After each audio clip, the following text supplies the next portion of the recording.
नमस्कार, 10 कदम में आप सभी का स्वागत है। मैं हूं नीलू। करते खबरों की शुरुआत। और इस वक्त रायबरेली से बड़ी खबर, जहां पर स्कूल वैन और कार की टक्कर हुई है। हादसे में ड्राइवर समेत 12 बच्चे घायल हो गए हैं।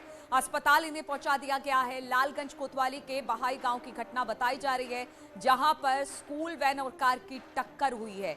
रायबरेली का पूरा मामला, जहां पर हादसे में ड्राइवर समेत 12 बच्चे घायल बताए जा रहे हैं। घायलों को इस वक्त अस्पताल पहुंचा दिया गया है, जहां पर उनका इलाज किया जा रहा है। लालगंज कोतवाली के बहाई गांव के पास ये दुर्घटना हुई है। बातचीत करने के लिए मोहन इस वक्त हमारे साथ जुड़ गए हैं। मोहन, कहां पर हुआ ये हादसा, कैसे हुआ हादसा, और फिलहाल बच्चों की किस तरह की हालत बताई जा रही है? जी नीलू, आपको बताना चाहेंगे, घटना जो है लालगंज थाना क्षेत्र में एक बहाई गांव पड़ता है, एनएच पर ही गांव पड़ता है, जहां पर ये दुर्घटना हुई है। जहां पे एक स्विफ्ट कार जो तेज रफ्तार से उसने सामने से एक स्कूली वैन जो थी उसको टक्कर मार दी, जिसमें ड्राइवर सहित जो स्कूली बच्चे थे वो काफी मात्रा में घायल हो गए। गनीमत ये रही कि कोई बड़ा हादसा नहीं हुआ, बच्चों सिर्फ चोटिल हैं, कोई कोई किसी तरीके की कैजुअलिटी नहीं हुई। लेकिन बच्चों की जो स्थिति है वो अभी जो है सामान्य, लेकिन चोटिल है, उनका इलाज किया जा रहा है, लगातार उनका इलाज चल रहा है, सीएचसी में चल रहा। जो बच्चे जो गंभीर रूप से घायल उनको जिला अस्पताल भेजने की प्रक्रिया चल रही है। और जहां तक प्रशासनिक लापरवाही की बात करें तो जो मारुति वैन थी जो जो स्कूली बच्चों को स्कूल ले जा रही थी वो उसमें रजिस्टर्ड भी नहीं थी, वो प्राइवेट स्कूली वैन थी जो स्कूली बच्चों को स्कूल छोड़ने जा रहे थे। फिलहाल अभी बच्चों की स्थिति स्थिर बनी हुई है और जो गंभीर रूप से घायल हैं उनको जिला अस्पताल भेजने की प्रक्रिया चल रही। नीलू, ठीक है, बहुत बहुत शुक्रिया आपका मोहन जानकारी देने के लिए। और सीएम योगी आज डिप्टी कलेक्टर, बेसिक शिक्षा अधिकारी समेत कई नए अफसरों को ज्वाइनिंग लेटर देने वाले हैं। राजधानी लखनऊ में शाम 5 बजे लोक भवन में यह कार्यक्रम होगा। इसमें प्रवर अधीनस्थ सेवा परीक्षा 2020 के तहत चयनित डिप्टी कलेक्टर, बेसिक शिक्षा अधिकारी, डाइट प्रवक्ता और गन्ना निरीक्षक समेत कई पदों पर चयनित अभ्यर्थियों को ज्वाइनिंग लेटर दिया जाएगा। साथ ही नर्सिंग विभाग में भी भर्तियां होंगी।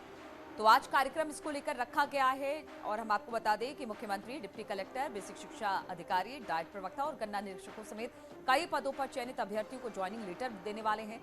साथ ही नर्सिंग विभाग में भी भर्तियां हुई है, उसकी भी ज्वाइनिंग लेटर मुख्यमंत्री देंगे।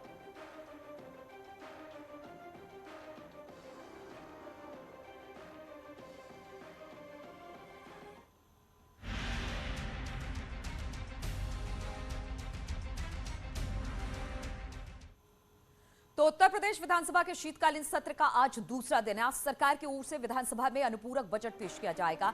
और इसके अलावा हम आपको बता दें कि सरकार आज सदन के पटल पर लेखानुदान भी रखने वाली है। इससे पहले सीएम योगी की अध्यक्षता में कैबिनेट की मीटिंग हुई, जिसमें अनुपूरक बजट पर मुहर लगेगी।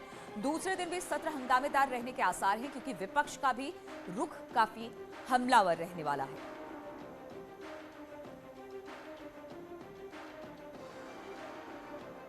तो कुछ देर में कैबिनेट की बैठक शुरू होगी। हम आपको बता दें कि आज सरकार है वो सदन पटल पर लेखानुदान और अनुपूरक बजट रखने वाली है। इससे पहले सीएम योगी की अध्यक्षता में एक मीटिंग कैबिनेट की रखी गई है, जिसमें अनुपूरक बजट पर मुहर लगेगी। दूसरे दिन भी सत्र हंगामेदार रहने के आसार आज के जताए जा रहे हैं, क्योंकि विपक्ष का भी रुख काफी हमलावर रहने वाला है। लेकिन चूंकि विधानसभा सत्र ये आखिरी सत्र है सरकार का, और इसके बाद चुनाव में जाने वाले हैं पार्टियां, तो इसको लेकर चाहे विपक्षी हो या फिर सत्ता पक्ष हो, दोनों अपने अपने तरीके से अपनी बात सदन पटल पर रखेगी। अनुपूरक बजट को रखा जाना है, उसमें बहुत सारी बातें ऐसी हैं जो चुनाव के मद्देनजर इसमें रखी गई है। बातचीत करने के लिए अनामिका इस वक्त हमारे साथ जुड़ गई। अनामिका, आज अनुपूरक बजट और लेखानुदान दोनों पेश किया जाना है, क्योंकि इस सरकार का ये आखिरी विधानसभा सत्र होगा और विपक्ष के लिए भी। ऐसे में ये जो आज का सत्र होगा कितना अहम माना जाएगा? और अभी बताया जा रहा है कि 10 बजे से कैबिनेट की बैठक भी शुरू होने वाली थी, क्या उसकी शुरुआत हो चुकी है?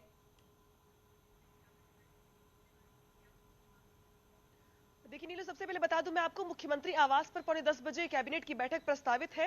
लिहाजा ये माना जा रहा है कि अब वहां पर बैठक शुरू हो गई होगी।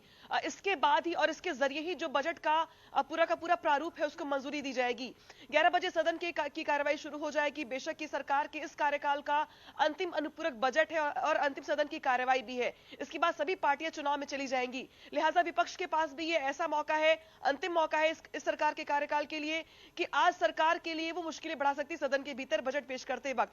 दूसरी ओर अगर बात की जाए तो अनुपूरक बजट अगर देखा जाए तो कई मायनों में महत्वपूर्ण हो जाता है, क्योंकि इससे पहले भी एक अनुपूरक सरकार पास करवा चुकी है, लेकिन चुनाव से पहले सरकार ने दूसरा अनुपूरक बजट पास कराने का फैसला इसलिए लिया ताकि कुछ बड़े योजनाओं की घोषणा हो सके, जिसमें माना जा रहा है कि आशा वर्करों का मानदेय, मेट्रो, एक्सप्रेसवे, इसके अलावा किसान सम्मान निधि के जरिए किसानों को कुछ राहत। तो बहुत सारी बातें ऐसी हैं जो सरकार चाहती है चुनाव से पहले इसका ऐलान कर या उसके लिए फंड की व्यवस्था कर एक बड़ा संदेश दे दे चुनाव में। लिहाजा विपक्ष की ओर से बार बार ये कहना है कि इस बजट की जरूरत सरकार को थी नहीं, लिहाजा सिर्फ चुनाव में फायदा उठाने के लिए लोगों को रिश्वत दी जा रही है, इसको रिश्वत के तौर पर विपक्ष मान रहा है। बिल्कुल रिश्वत के तौर पर विपक्ष मान रहा है। शबाब भी हमारे साथ जुड़े हुए। शबाब, जिस तरह से अनामिका बता रही है, अनुपूरक और लेखा अनुदान दोनों आज सरकार पेश करेगी, लेकिन विपक्ष का कहना है इसकी जरूरत क्या थी? सिर्फ लोगों को लुभाने के लिए आज सरकार अनुपूरक या फिर लेखा अनुदान लेकर आ रही है। और बिल्कुल देखिए, ये सरकारों की परंपरा रही है, चुनावों से पहले अनुपूरक बजट पेश किया जाता रहा है। सरकार की जो योजनाएं होती हैं, जो पाइपलाइन में होती हैं, जो मूर्ति रूप ले रही होती हैं, उन पर जो फंड की कमी होती है उस पर सरकार अनुपूरक बजट लाती है। जैसा अनामिका भी बता रही थी, तमाम बड़ी परियोजनाएं हैं जिनमें 2 एक्सप्रेसवे हैं, फिर चाहे गंगा एक्सप्रेसवे हो या फिर जो है वो दूसरा बुंदेलखंड वाला एक्सप्रेसवे हो, इन दोनों पर जो खर्च आएगा, कानपुर में मेट्रो चलनी है, आगरा में मेट्रो चलनी है, प्रयागराज में मेट्रो चलनी है, उसका फंड है। इसके अलावा किसानों की एक सम्मान निधि है। इसके अलावा तमाम दूसरे डिपार्टमेंट में भी जो है इसी तरीके की योजनाएं हैं जिनका पैसा जो है वो सरकार देना चाहती है। निश्चित तौर पर जनता को लाभ पहुंचाकर सरकार एक मास्टर स्ट्रोक खेलती है, क्योंकि यही सारा एजेंडा जो है वो जनता के बीच में जाकर बताया जाता है। यही मौका विपक्ष के पास भी है, वो इन तमाम चीजों को लेकर के सरकार को घेरेगी। सीधे तौर पर 11 बजे जब सदन की कार्यवाही शुरू होगी तो ये यकीन मानिए कि ये कार्यवाही आसान नहीं होगी। हालांकि सत्र का दिन भले ही 3 दिनों का हो, लेकिन विपक्ष पूरा जोर लगाएगी। कल जैसा पहले दिन हमने देखा, अमूमन कार्यवाही जो होती है वो शोक संवेदना के साथ शुरू होती है और शोक संवेदना के साथ खत्म हो जाती है। 10 से 15 मिनट की कार्यवाही होती है, लेकिन जैसे ही सदन शुरू होने वाला था उससे पहले ही दोनों विपक्षी जो बड़े दल हैं, फिर चाहे कांग्रेस हो और समाजवादी पार्टी हो, दोनों ने ही जमकर विरोध प्रदर्शन किया। समाजवादी पार्टी के जो विधायक थे वो किसानों का मुद्दा हो, बेरोजगारों का मिलेगा, जहां पर विपक्षी पार्टियां मुखर होकर अपनी बात रखने की कोशिश करेगी, वहीं सरकार भी ये चाहेगी कि जो लेखा अनुदान और अनुपूरक बजट है उसे आज पेश कर दिया जाए। बहुत बहुत शुक्रिया आप दोनों का हमारे साथ जुड़ने के लिए। आगे भी अपडेट लेते रहेंगे। और प्रधानमंत्री मोदी आज 10:30 बजे नेशनल म्यूजियम पहुंचेंगे। यहां पर वो स्वर्णिम विजय मशालों के स्वागत समारोह में शामिल होंगे। प्रधानमंत्री कार्यालय में मिली जानकारी के मुताबिक 1971 के युद्ध और बांग्लादेश के गठन और भारत की जीत के 50 साल पूरे होने पर स्वर्णिम विजय वर्ष समारोह मनाया जा रहा है। इसी समारोह के तहत पिछले साल 16 दिसंबर को प्रधानमंत्री मोदी ने वॉर मेमोरियल के स्वर्णिम विजय मशाल को जलाया था। साथ ही 4 मशालें अलग अलग दिशाओं में भेजी गई थी। आज उन्हीं मशालों को वॉर मेमोरियल में अनंत ज्वाला के साथ विलय कर दिया जाएगा।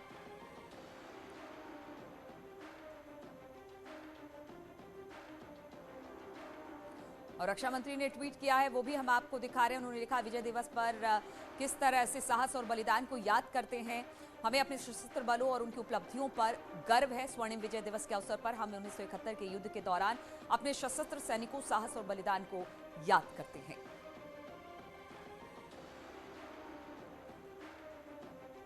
और मुख्यमंत्री योगी आदित्यनाथ ने भी इसको लेकर ट्वीट किया है। उन्होंने लिखा कि विजय दिवस पर सीएम योगी आदित्यनाथ ने 1971 के युद्ध में पराक्रम दिखाने वाले वीरों को नमन। तो सीएम योगी ने भी ट्वीट कर श्रद्धांजलि दी है। वहीं उत्तराखंड के सीएम पुष्कर सिंह धामी ने भी वीर शहीदों को नमन किया।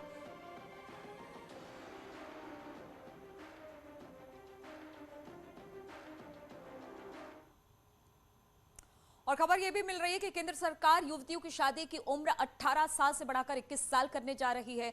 सूत्रों के हवाले से इस बात की जानकारी मिली है कि केंद्रीय कैबिनेट ने प्रस्ताव को मंजूरी दे दी है। अब इसे प्रस्ताव को कानून बनाने के लिए सरकार को मैरिज एक्ट में संशोधन करना पड़ेगा। हम आपको बता दें कि प्रधानमंत्री मोदी ने पिछले साल 15 अगस्त को लाल किले से इस बात के संकेत दिए थे। भाषण के दौरान प्रधानमंत्री मोदी ने बेटियों को कुपोषण से बचाने के लिए विवाह की उम्र बढ़ाने की बात कही थी, जिसको देखते हुए कैबिनेट ने महिलाओं के विवाह की उम्र 21 साल के फैसले को बुधवार को मंजूरी दे दी।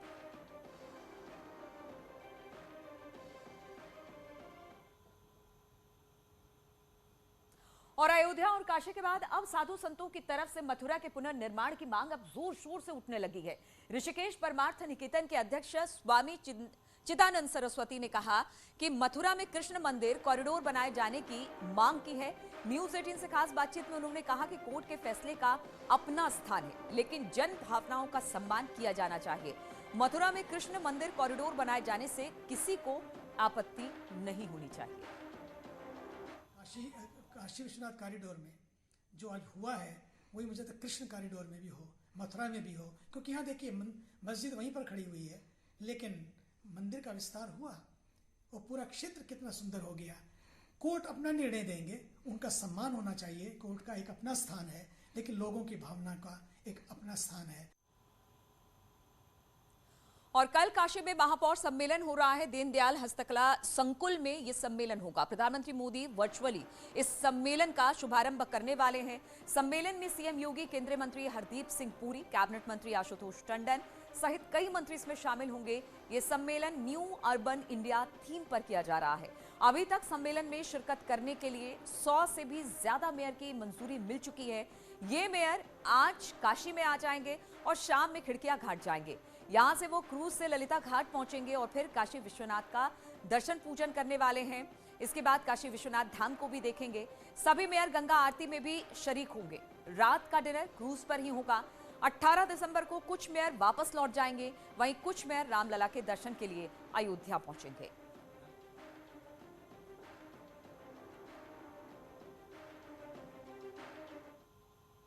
और ग्रुप कैप्टन वरुण सिंह का भोपाल में अंतिम संस्कार किया जाएगा। आज दोपहर करीब 3 बजे वायुसेना के विशेष विमान से शहीद वरुण सिंह का पार्थिव शरीर आएगा। 17 दिसंबर को बैरागढ़ मिलिट्री एरिया में पूरे सैनिक सम्मान के साथ उनका अंतिम संस्कार किया जाएगा। हम आपको बता दें कि 8 दिसंबर को तमिलनाडु के कुन्नूर में सीडीएस विपिन रावत का हेलीकॉप्टर क्रैश हुआ था।